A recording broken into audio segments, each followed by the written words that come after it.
Ungodly Hour is my fucking favorite album I right love the now. album as well. It's so sickening. Like, it really is top tier. The fact that the girls are saying that, like, Taylor and Dua, like, ate this year, I'm like, ladies, wait, let's run it back. Like, let's listen again. Like, y'all are playing. Like, it's a joke. Like, y'all really must be joking because I have never Yeah. heard something as funny as that, as comical as that. Like, I'm not even, like, Chromatica was cute. It was cute. What? You didn't like it at all?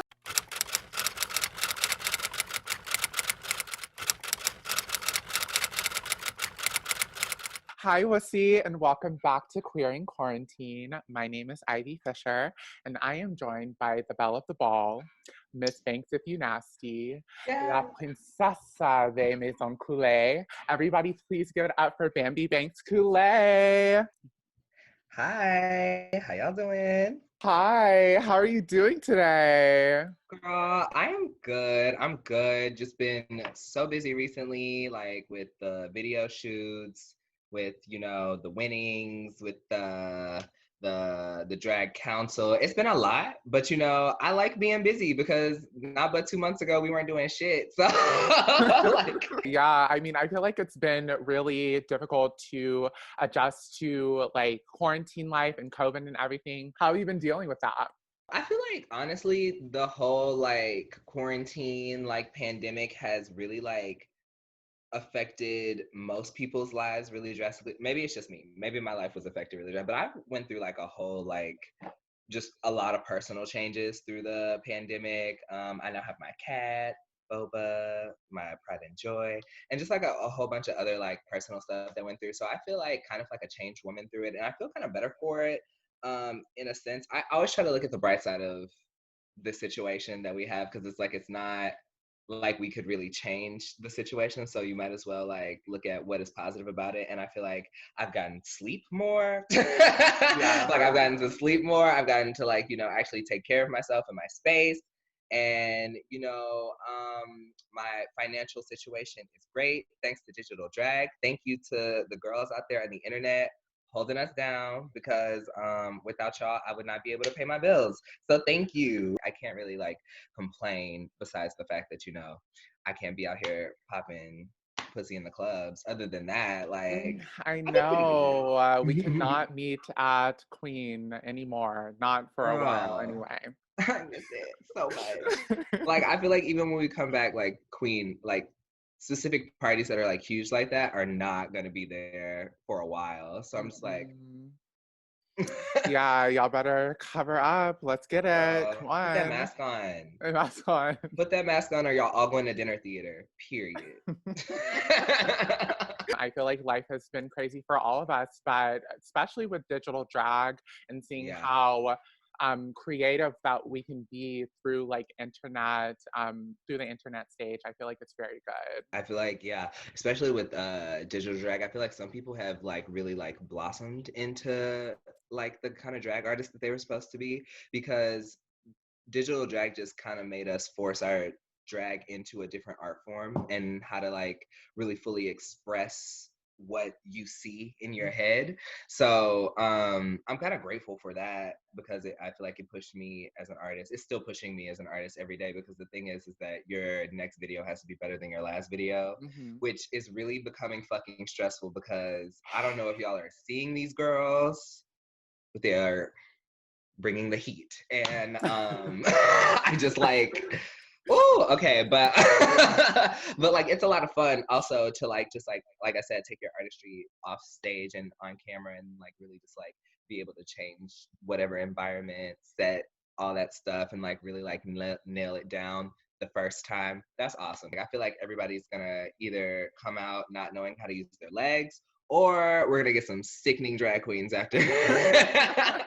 I mean, speaking of girls bringing the heat, let's not even, or actually, let's talk about it. Everybody needs to follow Bambi on Instagram because I am getting my life with all of your digital drag videos. Can Thank I just you. say the first video, or like really the first time that I realized and like it registered to me that digital drag was like something that we can all do is when I saw your Captain Hook video. I hadn't even heard that song before that video. So now that song for me is your Captain Hook video. Oh my Period.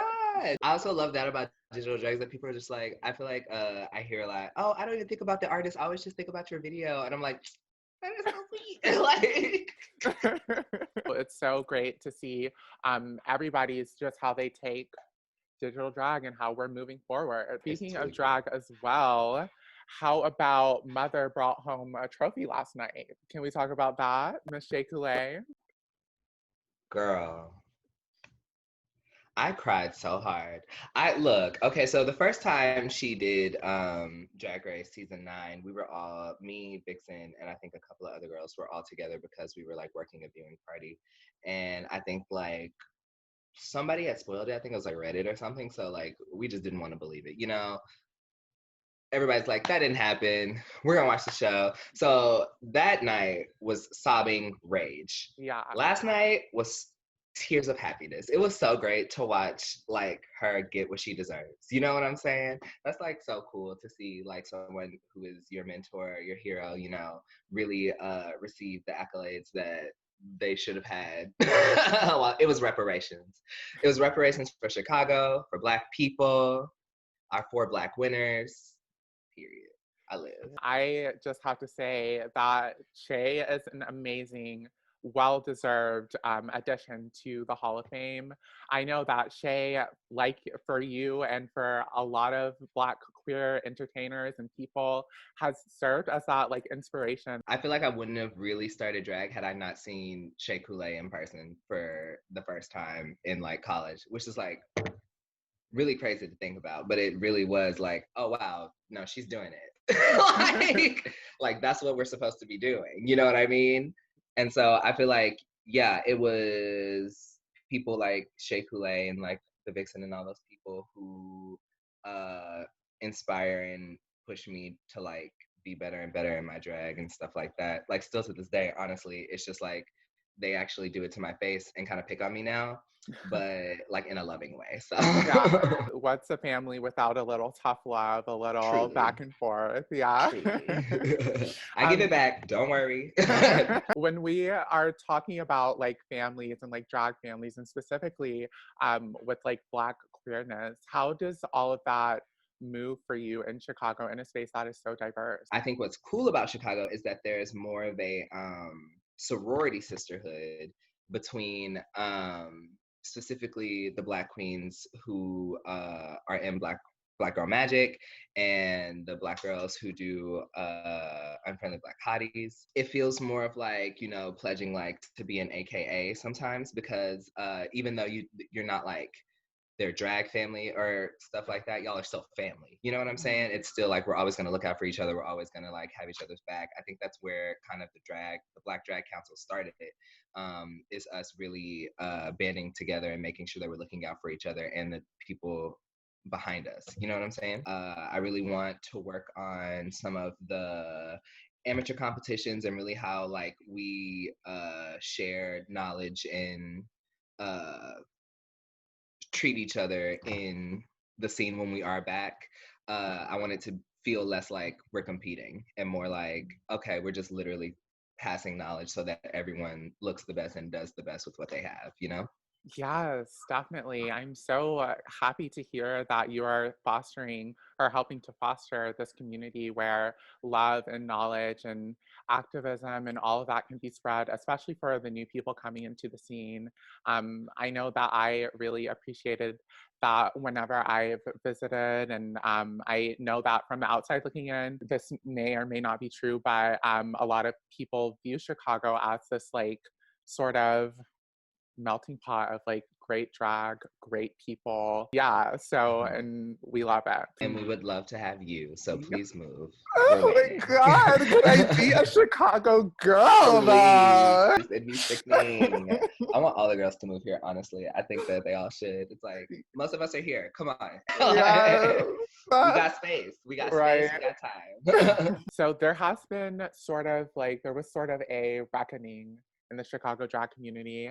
And I don't know if you want to talk about this, but I do want to Talk about talk it. about your position on the Chicago Black Drag Council, whatever events or plans that you all have moving forward. Please just let me know a little bit about that. Yeah, so the Chicago Black Drag Council actually just elected our members to the board. I am one of the entertainment chair heads who basically I'm there to like make sure that all the performers are being paid equally, and like any issues that arises between performers and or GMs, managers, all of those things, I'm there to like help mediate those situations and make sure that everyone is being treated fairly and it's not something based off discrimination. You know what I mean? I think our next plans are still like working from the inside out, like making sure that our GMs and owners really understand that we're not like going to just be given anything. We did have a town hall separately from the original town hall, which if y'all haven't seen that, go ahead and tune into that. It's on Drag Matinee. It's pretty, yeah. We had a town hall with just the GMs, and it kind of felt like some of them understood, some of them didn't. So I think that right now we're really making sure that they fully understand, and they seem to be like getting it, and a lot of people are like working towards a better like community altogether. As far as the original panel, the Black Drag Council actually started from